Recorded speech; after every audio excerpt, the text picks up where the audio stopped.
Hi, everybody. This is Lee McQueen speaking once more on this year's election season.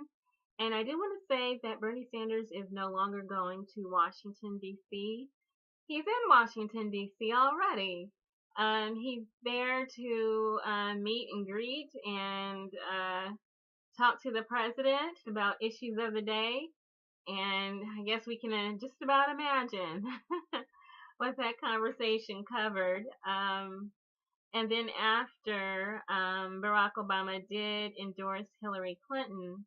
But what I'm really hoping is that during the course of that discussion with Barack Obama, media says it lasted about an hour. But I don't know. Did it? I'm so just not really feeling trustful of our mainstream media anymore. It was probably, an hour and 5 minutes, really. But I don't, I can just about imagine what they spoke of, but I really do hope that Bernie Sanders did get a chance to speak with Barack Obama about the primary process that he went through, running gauntlets against Hillary Clinton and the mishaps that he encountered along the way. There's always accidents where someone shows up late, or someone shows up early, or the dog ate your homework, or whatever. But there are a lot of deliberate issues, bad sportsmanship, outright lies and slander, and in some cases libel and defamation that occurred, and lots of smearing and attacks and just maligning of character that occurred all along the race. And then also the documented cases of vote fraud, suppression, and rigging, and just a lot of situations and purging, just a lot of situations that seem like an outright attack on citizen civil rights. And of course, a president should be concerned about these issues. And I do hope that Bernie Sanders did bring that to Barack Obama. And I'm saying Barack Obama because who else would he talk to about that? Debbie Wasserman Schultz? So I'm really hoping that Bernie Sanders did tell President Obama, like, there were serious, well, there were and there are serious issues that are harmful just to the cohesion and unity of the Democrat Party, since one half of the Democrat Party wants to stomp all over the other half. That needs to be addressed. It really does. Party unity, and then also the structure and the process and procedure of the voting.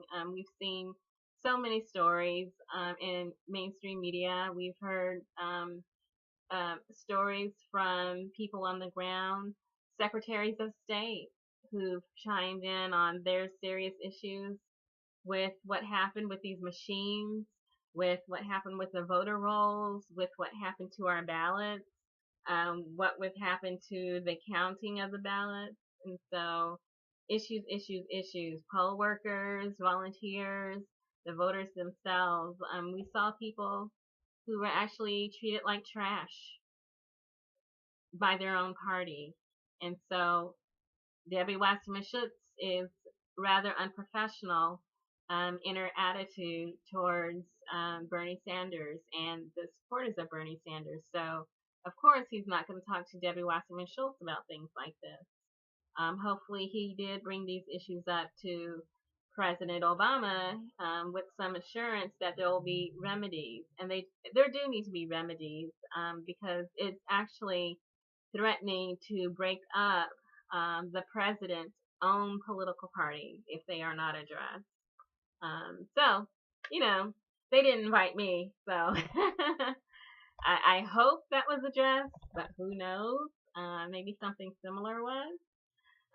So, Bernie Sanders is not only in D.C. To talk to Barack Obama and his fellow senators and everything else. He's still campaigning. He's going through the DC primary. It's the last primary. Everyone thinks it was California, but it wasn't. DC is voting in the Democrat primary on June 14th. And I mention that specifically because there is a Bernie-crat who is also on the ballot with Bernie Sanders. His name is Drew Franklin, and he's going for a seat on the City Council of Washington, D.C. He's got his website up there. It's drew4dc.com. DREWFORDC.com. He's got a Twitter and a Facebook and all sorts of things where you can learn more about him. But basically, it looks like people call him the Bernie Sanders of DC. And so he's running for the district council, and he wants to transform the council. And then Bernie Sanders himself has spoken of actually trying to get statehood for Washington, D.C. So that is probably the central issue of his campaign there. But also, I'm pretty sure that there are other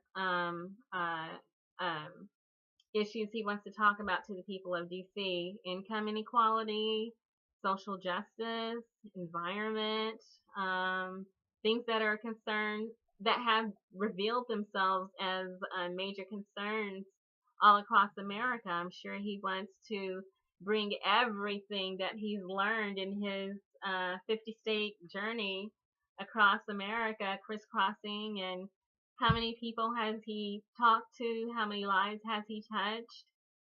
He's bringing all that wisdom that he had 32 years worth anyway. But now there's nothing like talking to people when you really want to learn what's going on. And I know that from what I've seen, he is 3, 4, 5, 10 times the statesman he was at the end of the primary than from the beginning. And so Washington, D.C. gets the benefit of the very best of Bernie. D.C., I wish it was me. But yes, I hope that you really enjoy feeling the burn like most everyone else has. And that when you do come out to talk to him and listen to him speak, it can be a mutual thing, because it seems like Bernie's the type who knows when to and listen and learn. And that's the sign of a leader: someone who listens, someone who communicates, someone who's willing to learn, not someone who thinks they already know everything, but someone who opens their hearts and their minds to learn more. And so I'm, looking forward to hearing the speeches. You never get tired of hearing a Bernie speech. There's something in there for everyone. But don't forget that Drew Franklin is also on the ballot, City Council for Washington, D.C. So make sure to check that name. If you're Bernie leaning, if you support Bernie, then you might want to support the Bernie Sanders of D.C. And then also, where there are no Bernie-crats, rather than just automatically checking off B, consider voting for the Green candidates wherever you find them on the ballot. I do know that the Green Party is on the ballot in D.C.